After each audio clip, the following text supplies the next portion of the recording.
जय हिंद दोस्तों। अगर अभी तक आपका सीटेट पास नहीं हुआ है तो आपको सिर्फ एक काम करना है और वो है प्रैक्टिस। और हमसे बेहतर प्रैक्टिस पूरे यूट्यूब पर कोई नहीं कराता है। तो चलिए दोस्तों, बिना टाइम वेस्ट किए सीधा प्रैक्टिस करते हैं। मेरा नाम विवेक है और आप देखना शुरू कर चुके हैं अलीगढ़ स्टडी चैनल। मूल्यांकन को सही जवाब है ऑप्शन चौथा, शिक्षण अधिगम प्रक्रिया का एक भाग होना चाहिए। अगला प्रश्न, संरचनात्मक दृष्टिकोण के अनुसार अधिगम है। सही जवाब है ऑप्शन तीसरा, एक सक्रिय सामाजिक प्रक्रिया है। अगला प्रश्न, जब शिक्षक को विद्यार्थियों एवं उनकी योग्यताओं के बारे में सकारात्मक विश्वास होता है तब विद्यार्थी। सही जवाब है ऑप्शन तीसरा, सीखने के लिए उत्सुक एवं प्रेरित रहते हैं। अगला प्रश्न, बच्चों की गलतियां। सही जवाब है ऑप्शन पहला, अधिगम का एक भाग हैं तथा उनके विचारों में एक अंतर्दृष्टि देती हैं। अगला प्रश्न, वह विधियां जिनके प्रयोग में विद्यार्थियों की स्वपहल व प्रयास शामिल हैं, निम्न में से किसका उदाहरण है। सही जवाब है ऑप्शन पहला, अधिगमकर्ता केंद्रित विधि का। अगला प्रश्न, नीचे लिखी हुई स्थिति किस सिद्धांत को दर्शाती है। जो विद्यार्थी अच्छा प्रदर्शन नहीं कर पाते वे महसूस करते हैं कि वे पर्याप्त रूप से अच्छे नहीं हैं और हतोत्साहित महसूस करते हैं। तब उनमें बिना प्रयास के कार्य को आसानी से छोड़ देने की संभावना है। इसका सही जवाब है ऑप्शन तीसरा, संज्ञान एवं संवेग अलग नहीं हैं। अगला प्रश्न, एक शिक्षक बच्चों को प्रभावी रूप से समस्या का समाधान करने में सक्षम बनाने के लिए किस तरह से प्रोत्साहित कर सकती है। सही जवाब है ऑप्शन दूसरा, बच्चों को समस्या के बारे में सहजानुभूत अनुमान लगाने एवं बहु विकल्पों को देखने के लिए प्रोत्साहित करके। अगला प्रश्न, दोस्तों, जिन लोगों ने अभी तक हमारी वीडियो को लाइक नहीं किया है, सबसे पहले वो हमारी वीडियो को लाइक और चैनल को सब्सक्राइब जरूर कर लें।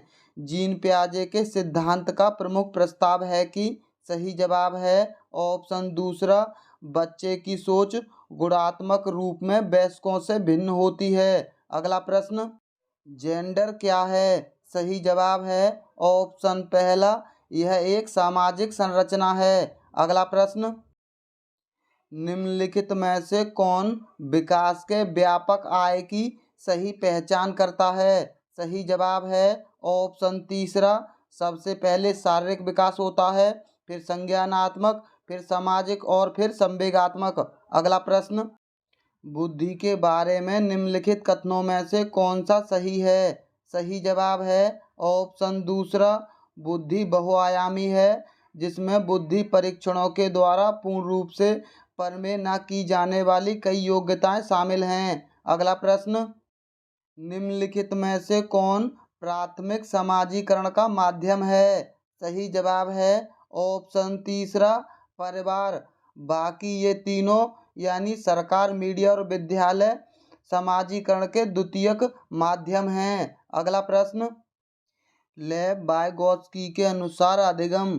सही जवाब है ऑप्शन तीसरा, एक सामाजिक गतिविधि है। लेव वाइगोत्स्की अधिगम को सामाजिक गतिविधि मानते थे। अगला प्रश्न, निम्नलिखित में से कौन सा पूर्व संक्रियात्मक अवस्था काल के बच्चों को विशेषित करता है। सही जवाब है ऑप्शन दूसरा, विचारों की अनुक्रमणीयता। अगला प्रश्न, बच्चों और उनके अधिगम के संदर्भ में निम्नलिखित कथनों में से कौन सा सही है। सही जवाब है ऑप्शन तीसरा, सभी बच्चे सीखने के लिए स्वाभाविक रूप से प्रेरित होते हैं तथा सीखने में सक्षम हैं। अगला प्रश्न, प्रगतिशील शिक्षा में बच्चों को किस तरह से देखा जाता है। सही जवाब है ऑप्शन पहला, सक्रिय अन्वेषकों के रूप में। अगला प्रश्न, वह अवधि जो वयस्कता के संक्रमण की पहल करती है उसे क्या कहते हैं। सही जवाब है ऑप्शन तीसरा, किशोर अवस्था कहते हैं। अगला प्रश्न, जीन पियाजे के अनुसार बच्चे सही जवाब है ऑप्शन तीसरा। ज्ञान को सक्रिय रूप से संचरित करते हैं जैसे जैसे वे दुनिया में व्यवहार कौशल का प्रयोग करते हैं तथा अन्वेषण करते हैं। अगला प्रश्न, चालक विकास की दर में व्यक्तिगत विविधताएं होती हैं, फिर भी चालक विकास का क्रम किस से किस तक है? सही जवाब है ऑप्शन पहला, अपरिष्कृत यानी स्थूल चालक विकास से परिष्कृत यानी सूक्ष्म चालक विकास तक होता है। अगला प्रश्न, खिलौने, पहनावे की वस्तुएं, घरेलू सामग्रियों, व्यवसाय एवं रंगों को विशिष्ट लिंग के साथ संबंधित करना क्या प्रदर्शित करता है? सही जवाब है ऑप्शन चौथा, जेंडर रूढ़िवादिता को प्रदर्शित करता है। अगला प्रश्न, एक प्रारंभिक कक्ष में एक बच्ची अपने साथ जो अनुभव लाती है उन पर अपना ध्यान नहीं देना चाहिए, नहीं ये गलत है, उन्हें शामिल कर उनका संचयन करना चाहिए, ये कथन सही है। अगला प्रश्न, एक बच्चा तर्क प्रस्तुत करता है कि हिंज को दवाई की चोरी नहीं करनी चाहिए, वह दवाई जो उसकी पत्नी की जान बचाने के लिए जरूरी है, क्योंकि यदि वह ऐसा करता है तो उसे पकड़ा जाएगा और जेल भेज दिया जाएगा। कोहलबर्ग के अनुसार वह बच्चा नैतिक समझ की किस अवस्था के अंतर्गत आता है? सही जवाब है ऑप्शन पहला, दंड एवं आज्ञा पालन अभिविन्यास के। जब भी जेल शब्द आए वहाँ दंड होगा। अगला प्रश्न, मौखिक संवाद जो बच्चे अपने आप से करते हैं उन्हें लेव-वाइगोत्स्की क्या कहते हैं? भ्रांत वार्ता कहते हैं, ये कथन गलत है। समस्यात्मक वार्ता कहते हैं, नहीं समस्यात्मक भी नहीं कहते। अहम केंद्रित वार्ता कहते हैं, नहीं ये भी नहीं। व्यक्तिगत वार्ता, ये सही है, यानी इसका जवाब चौथा है, व्यक्तिगत वार्ता कहते हैं। अगला प्रश्न, इनमें से कौन सी ऐसी विचारधारा है जिसमें सभी बच्चों को एक नियमित विद्यालय व्यवस्था में सामान्य यहाँ सामने नहीं यहाँ समान होगी, यानी समान शिक्षा प्राप्त करने का अधिकार हो?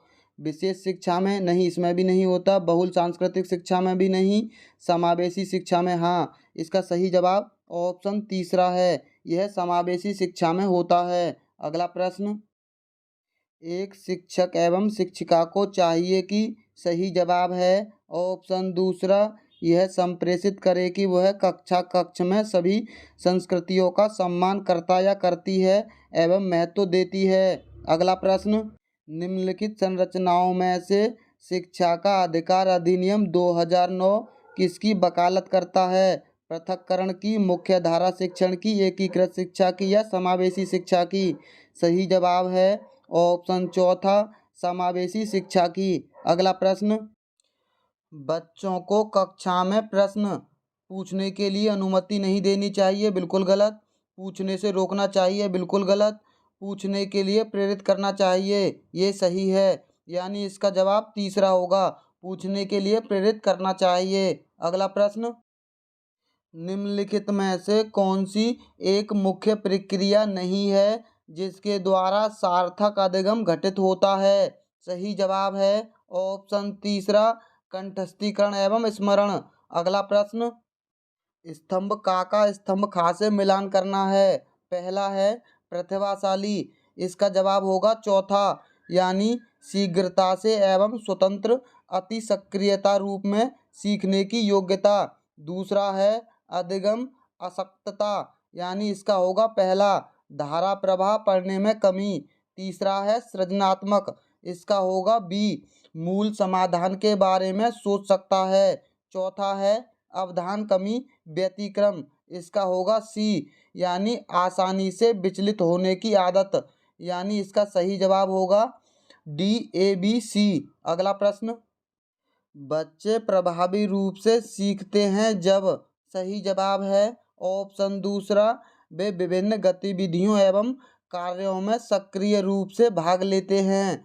दोस्तों, अब तो आपको पता चल ही गया होगा कि हम किस प्रकार की प्रैक्टिस करवाते हैं। अगर हम चाहते तो और चैनलों की तरह इधर उधर की बातें कर कर आपका समय बर्बाद कर सकते थे, लेकिन हम बिना समय बर्बाद की प्रैक्टिस करवाते हैं।